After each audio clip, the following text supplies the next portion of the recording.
Welcome to Forensic Friday, where we examine the intersection of true crime, psychology, and the heart of being human in the middle of it all.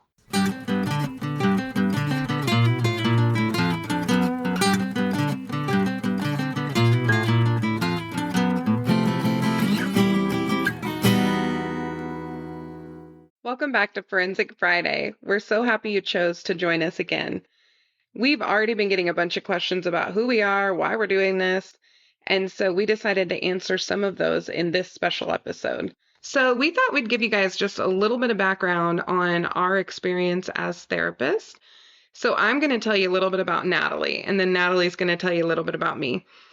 So we actually both work at the same center. I think we'll probably work together forever. Literally. Forever. We're just going to find a way to make that happen. I think it'll just... But we work there currently. We've been building the domestic violence program there, and we're having a lot of fun with that. Natalie maintains a large practice. She's quite the workhorse and always is seeing a million people and very busy. She's a clinical supervisor, and she has a special interest in integrating movement in treatment services. And she's also specially trained in trauma work. And it's been fun to watch her do that. I've gotten to sit in with her a couple times and get to see her in action. So Natalie is an exceptional therapist in our community. Thanks, girl. You got it. You're wonderful. I'm going to introduce my lovely Janine over here. She actually started as my clinical supervisor when I entered this work. So I feel very privileged to introduce you. Oh, you're so kind. So Janine works as a clinical supervisor and maintains a very large practice as well. Her and I, she probably taught me how to have such a large caseload. And her practice includes couples, trauma. She's worked with adolescents, continues to work with adolescents, and she does quite a bit of our domestic violence evaluations and also mental health evaluations, which is pretty cool. She has specialized in psychopathology and administers the PCLR and PCLSV assessments. Do you want to share a little bit about what those assessments are? Because I think those, I'm a little jealous I'm not trained in them yet. Upcoming. They're just so cool. So please enlighten us on what those are. Yeah, so the PCLR and the PCLSV, those are two assessments that look for characteristics of psychopathy. So basically, they take this assessment. Usually it's an evaluation that happens a few times. So you can catch somebody on a couple of different days, and you're asking about a lot of different areas of their life.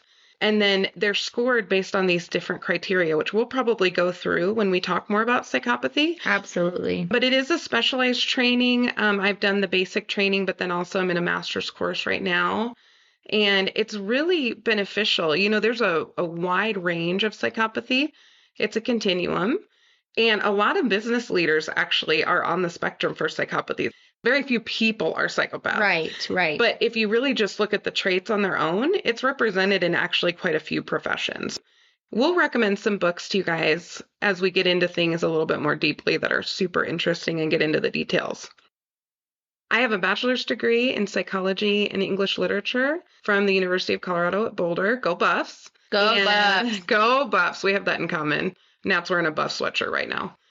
And then I went to Denver Seminary and I got a master's degree in community counseling.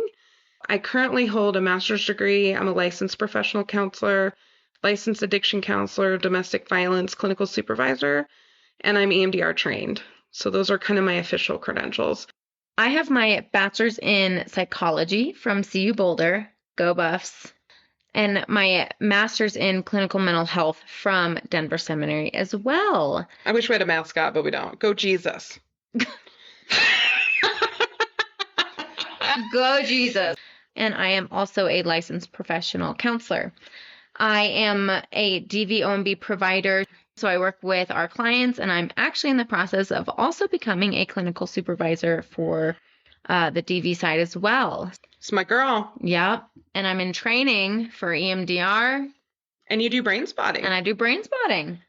Nat, we get asked all the time how we got into the forensic field. Can you tell everybody how you got into this? What led me into this line of work was actually when I was a little kid. My dad asked me, what do you want to do when you grow up? Because I went home one day and I was like, I cannot do anything. I hate school. I hate history. I don't hate history now, so no one give me crap. But I hate history. I loathe math. I still loathe math.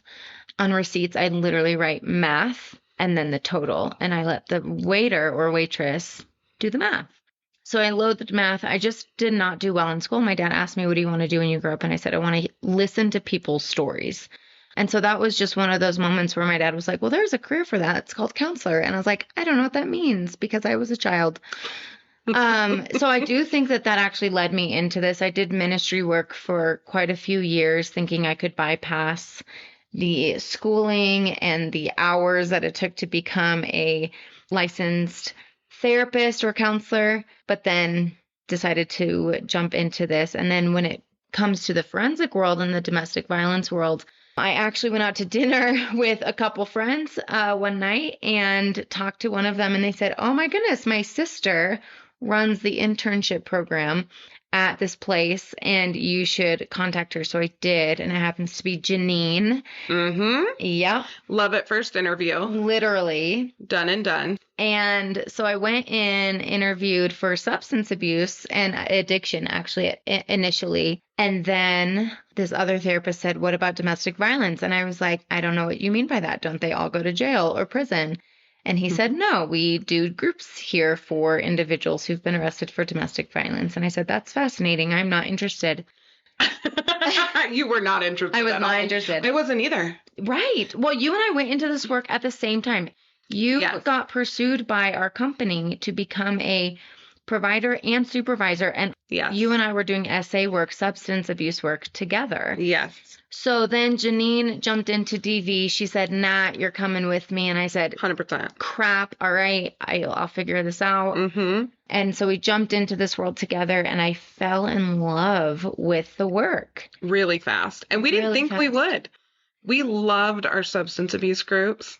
Mm-hmm. We didn't think we would love DV, but we did fall in love with it. Yes. Yep. So that's what got me into this work. What's kept me there are truly the clients, people we work with. I've worked with people who've come back for aftercare work, for individual therapy, just to continue to work on themselves and to hold themselves accountable to their own lives. And that's what's kept me here. And Natalie and I mean, we've really truly worked with thousands of clients in the Denver metro area. And so, we're not going to give any specific stories in here because we have to protect the vulnerable. But we have had the benefit of seeing so much change. And every once in a while, we'll get a little smile or a little wave in a Starbucks or a restaurant. And it's always fun to see people doing well. Mm-hmm. It truly is. Oh, God, counseling was the one thing I said I would never do. Never. I didn't think it was that interesting. I've always been the person everybody tells their problems to. Really didn't want to do that for work. That was not something I wanted to do. But I had wanted to go to medical school. I also cannot do math at all. And I don't See? know really any therapists that are good at math. None. It's kind of where we all find each other is Except in one. therapy. I know one. You know one who's Yeah. good at math? Murph.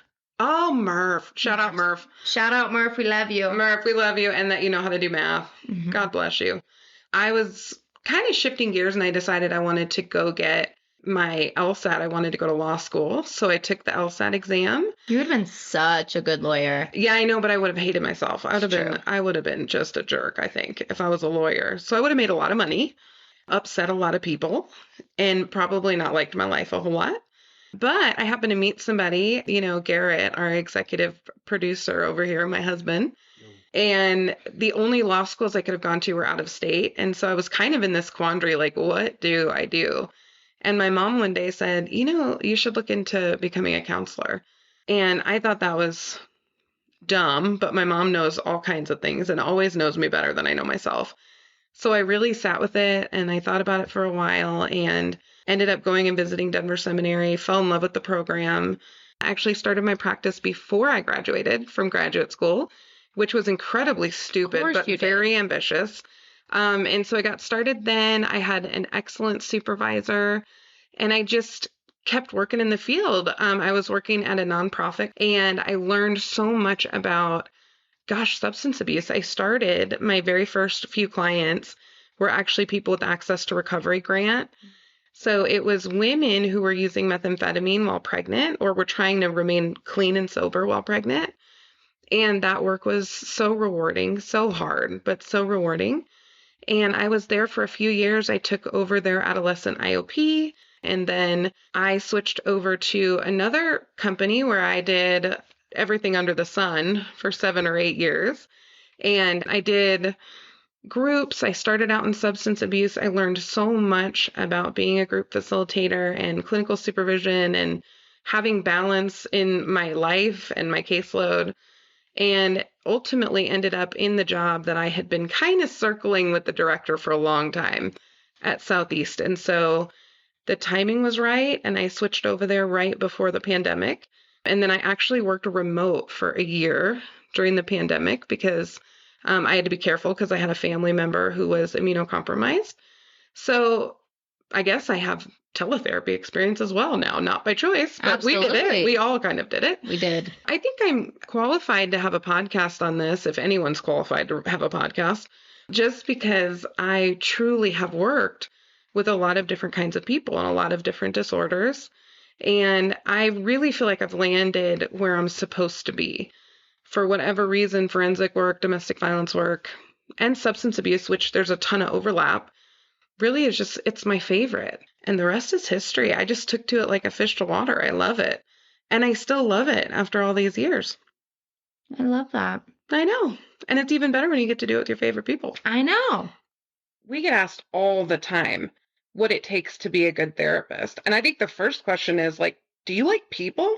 How many counselors have we seen who don't actually like people that much? Or don't really want to talk to people? Yes. Or the big thing that I see, and this might rub people the wrong way, is they haven't done their own work and they want to help other people. So I would say if you haven't done your own work and you've been through some really hard stuff, please, please, please do your own work and then go into this field. Yes. I think we see a lot of people who come in just wanting to save people or fix the things that they struggled with as a kid. And that just does not go well. That is a recipe for disaster. Absolutely. And when you're in school to be a therapist, they actually make you engage in therapy. Some programs. DenSem does, which I'm really thankful for. Same. And I know that was super helpful for me. And I know you and I've talked, it was helpful for you. And so, you got to do your own work first. Yeah. We've had some great questions about what to expect in the podcast and why we're doing it in the first place. Nat, what are we really trying to do here with this podcast? We really want to bring insight to not just the forensic piece, because I think there's so many podcasts out there that just focus on true crime, but we want to focus on obviously the true crime because we love true crime. We certainly do. But also the psychology behind it, and then also the heart behind it, which is empathy and vulnerability. Mm-hmm. And we work with a lot of individuals, men and women, who are in the forensic world and who actually do have really big hearts and don't want to hurt people that they care about, but end up doing that. And so that's part of this. Yeah. And one of the things that we've talked a lot about is the fact that a lot of the true crime podcasts out there are very morbid, and the focus is on kind of the gore and all of the ugly details. And because Natalie and I actually work with people who've made mistakes and who've hurt other people, it's really important to us that the human side be shown a little bit differently, that it's not just about victims of crime, which that is so important. And we work with victim advocates every day, but also there are people, human beings on both sides of these things. And so being able to talk about what does it look like for somebody to actually get better? Because a lot of people get better and we get to see it every day. So Natalie and I decided to do this podcast because we've worked together for almost 10 years. Yep. And Natalie is actually somebody that I trained. She's an exceptional therapist, and we have had so much fun together over the years. Mm-hmm. Both of us have taken breaks from the work at different points. I took a break right before COVID. Within 6 months, I was back doing evals because I really missed it. And Natalie, I know you can speak to your break. Mm-hmm. Yeah, I mean, I took a break, in, what was it, 2021, and I was out of it for maybe 3 months and missed it so much. Absolutely. Because we see so much progress in truthfully a short amount of time. I will say our clients don't feel like it's a short amount of time. No, it's forever. However, 9 months to a year on average is a short amount of time, and we see so much growth. It's amazing. We kind of laugh that it's an accelerator. We're the accelerator of therapists. We don't really have the luxury of sitting around waiting for people to brainstorm what changes they might want to make. So we partner with them, but we also have to get there pretty quickly, or else they may end up in jail or worse. Absolutely. Absolutely. So Nat and I have talked about part of why we are equipped to do any kind of crime podcast. And the truth is we read police reports every day. Every day. Numerous. Yeah, multiple police reports a day. So what happens is when clients are sentenced before a judge, typically they're sentenced to treatment for 9 months to a year. And so they come see Nat and I for an evaluation. They're usually just so excited, aren't they, Nat? So excited. So stoked. They love us. They love to come from to therapy day one and pay a lot of money to come tell us about one of the worst days of their whole life. It's very exciting for them. No, it's terrible. They're all angry, pretty much universally angry. And I could really understand that. I think if I was forced to go into therapy and to try to be vulnerable and talk in the midst of a really difficult period of my life, I would be really angry. I think I would too. And, however, right, their alternative is jail. Yeah. So I do think there is benefit to it. However, I agree with that. I think it's fair for them to be angry. They're allowed to be angry. And I mean, most of the time at the beginning of this process anyway, there is so much defensiveness and shame. Yeah. And so, as you and I both know, and as we'll get into as we go in this journey with our podcast, shame and embarrassment and all of that comes out as anger. Absolutely. So they go together. And so I know for Natalie and I, one of the things we try to do is just create a really safe space when they first come in. That doesn't mean we don't challenge. We challenge from jump.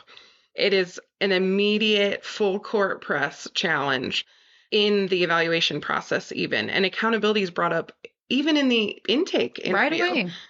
But then once they get into treatment and they see other people in the same situation, maybe people that are a little further along in the process, we start to see people make a little bit of a turnaround and invest in treatment. And that actually happens really quickly. It does. Most of the time it does. Usually within a couple of weeks, they're showing up and their shoulders are sagging a little less and they're feeling a little more welcome and a little more comfortable. And that's what keeps me coming back is that turnaround. Yeah. I hate it. I don't want to be here. You're the worst to, oh, these guys are kind of nice and these therapists aren't the worst. And I don't feel terrible about myself when I'm here. Yeah. When they start to see that people actually care about their process. Absolutely. I think that's really important. And that would matter to me. Yeah. Yes. So anybody who has ever done treatment with Natalie and I, and that's thousands of people at this point. Yeah. Accountability is huge. So we don't just sit with people and try to understand why they did what they did. That's important and interesting, but the most important thing is actually the accountability. That's what keeps them from doing it again. So actually this work is prevention to a degree, because even though a crime has happened, our primary aim is to make sure that they don't have recidivism, which is doing this again with either a new victim or the existing victim. So accountability is really a big part of it. It is not traditional therapy in the sense that we don't just sit around and talk about what's sad about what's happening or why we did it. We're actually looking to the future and how we're going to do things differently and have a safer community. I would say in addition to that, accountability is literally the first step that we look for. And then followed by that, if the individual is capable of this, is empathy and being able to have empathy for the people that they've impacted and the importance of that. And that's why we're so passionate, I think, as to why we do this work. Like, we're passionate because we do meet a lot of good humans, men and women, who make huge mistakes. And when they can take ownership of that and also recognize the impact they had, that makes lasting change as they move forward, which is so cool. And most importantly, the reason we continue to love this work, the hope for reconciliation, rehabilitation, and generational healing. Stay tuned for the controlled chaos that is Forensic Friday. I'm Janine. And I'm Nat. And as always, thanks for listening, and join us next week for more Crime, Psychology, and Heart.